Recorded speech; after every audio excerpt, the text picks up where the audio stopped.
A lot of people at Blackbird Airpark today. See a couple of big camera rigs.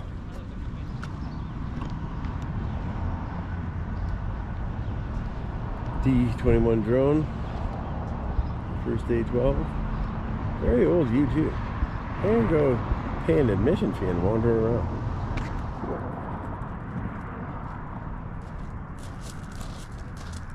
I don't know what's going on here. But they're pretty cyber serious.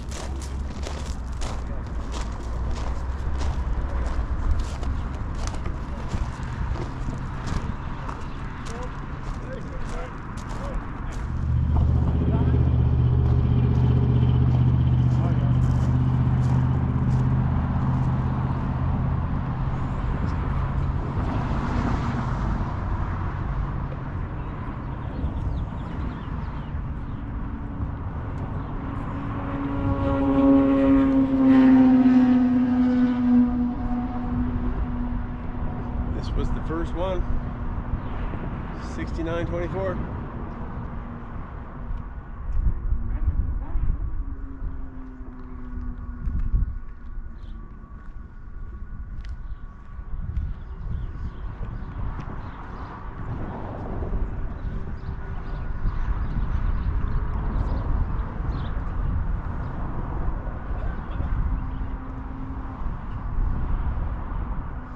I just love that they got the steering mechanism out. How the flight controls operate, that's just so perfect. Parachute comes out of a hatch at the top and the back there.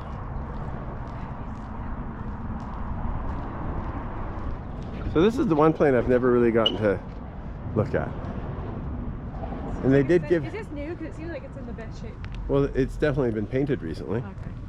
And they were developing all the radar absorption paints and everything. All that stuff is being developed in these days, right?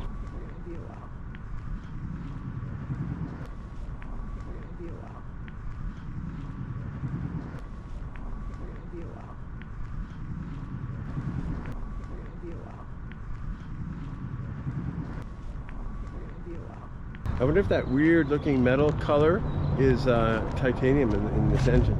At the U2, but they made generations of them, right? Oh. And the earlier ones, the ones like Francis Gary Powers got shot down in, it was this guy right here. Oh. And there is nothing in this airplane that doesn't need to be there. It is as light, those skins are as thin as they possibly can. And this thing flew to like 75,000 feet is where Gary Powers said he got shot down, because they wanted them at a certain altitude for the focal lengths of the cameras. This is an A12, so it's different from an SR71.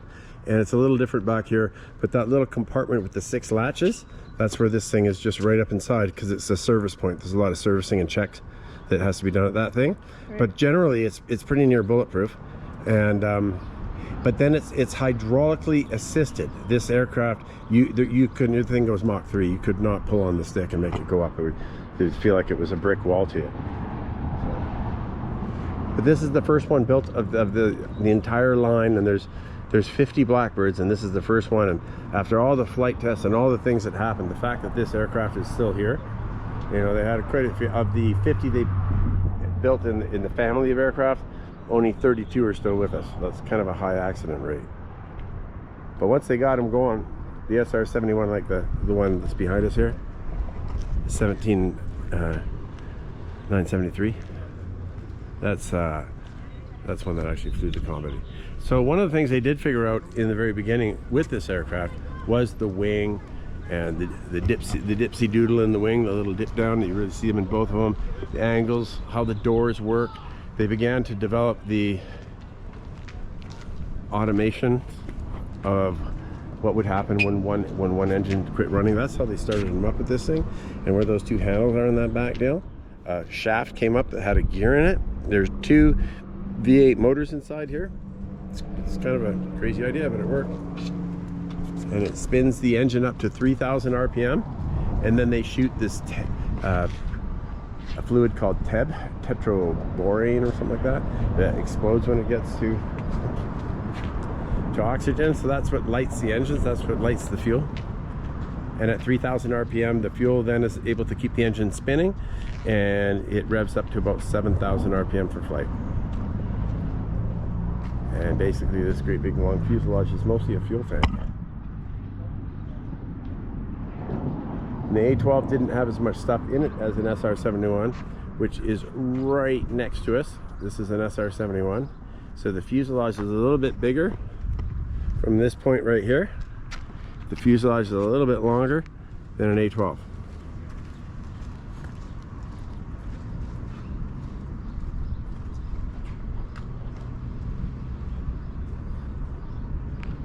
And this very original first A12, oh, I wish I could get up above and look down, see if it has the inertial navigation system on it. Wonder if it did.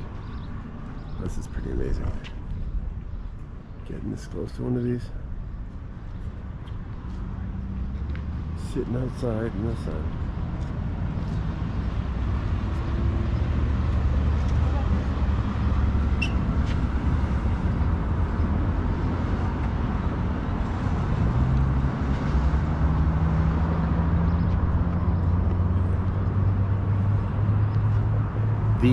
What looks like the plexiglass of the window up there, that's not plexiglass, that's quartz. It's pure quartz to deal with the heat. Oh. And do you see around the window there that bizarre brown looking trim? Yeah. That's RTV silicone that was developed for the heat of all this stuff. And Aviation completely uses that today. You see it all over the place in my garage. High heat anything. It is the right thing to use.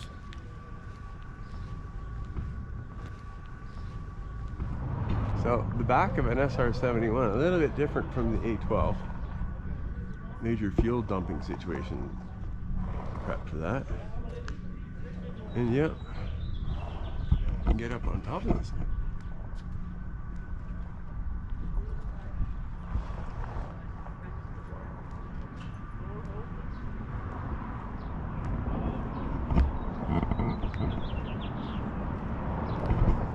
Wow, it's bring your car in to take a picture.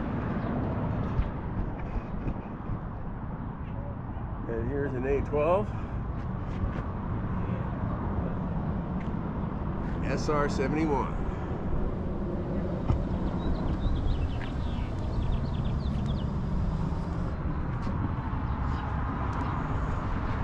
Glasses are a lot better shape on this one. Quartz. And this one has a removable nose, and I wonder if the A12, I don't think the A12 had a removable nose. I'm not really sure. This one certainly didn't. That nose is one piece. But this is the very first one made. I should get out of the way for all their photos, and then maybe we'll... This is a great shot in the back of that engine over there. SR71, side profile, A12. And here is a U2. And wow, I wonder what this model was. It almost looks like this one had two people in there, but there's no way. Maybe it did. This is a D model, so 2. Wow, it must be. Normally it's supposed to be 1. I guess where that second person sits is probably cameras and stuff. This is probably just for flight training. So again, 66721. We'll look up this one and see what it really did. Well, you can actually, it has this web search. Oh, look at that. Because they had a belly landing mishap at Cortez, Colorado. It's a miracle at Cortez. It's a U2D. And they are not very big from this angle. Oh, so they took out the camera and put a second crewman in. That's why this one doesn't have it. It's too, yeah. And was that done for training? While undergoing repairs. Supporting everything. It was in the development of a spaceborne missile warning system. Because this aircraft could fly very high. Wonder where that air duct goes that goes into the side of the engine like that. The last surviving U2D model. This is the last D model? Surviving U2 model. Okay. Could I just take a shot inside? Like, wow, it's pretty big in there. It's full size. Pretty big inside. She's quite big. Quite big. Nice looking seats. Nice looking door. Could you close the doors? That'd be really neat. Thanks. And we were like, you know, at Blackbird Airpark. It's a U2 original one there. There's the very first A12 right there. And on the other side is an SR71. But right here, a Cybertruck, of all things. Isn't that weird? It is not small, I gotta say. That is not small. It is a huge honking thing. Wow. It's pretty cool. This is mounted in the nose of an airplane. And there's radome. Whoa. They could wiggle from side to side. Here's an ejection seat in really good condition. I think it's good to go. And he sit in that thing and press that button. And pull that yellow handle. And this is a full pressure suit. You can always tell by the little, by this little thing that holds the collar down.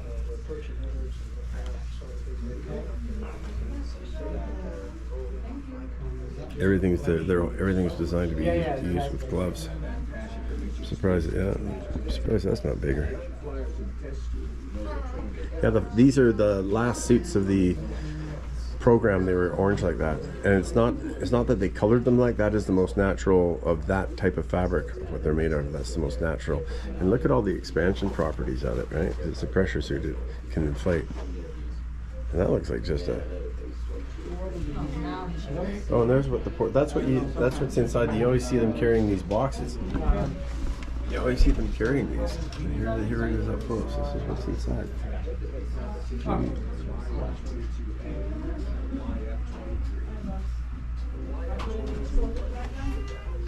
Oh, and there's a picture of the new museum. Oh wow. See, that's what it is. Movable because they were testing it. Obviously, it's a wind tunnel model, so they have a removable nose for like other stuff they want to add in, if something's heavier or not. Wow, so this was 1960 and 1961, Early 1960s. It would be because that plane over there flew in 1962, right? Yes. First flight. Yes, sir. Wow, thank you very much, sir. No problem. Have a good day. No problem. Thank you.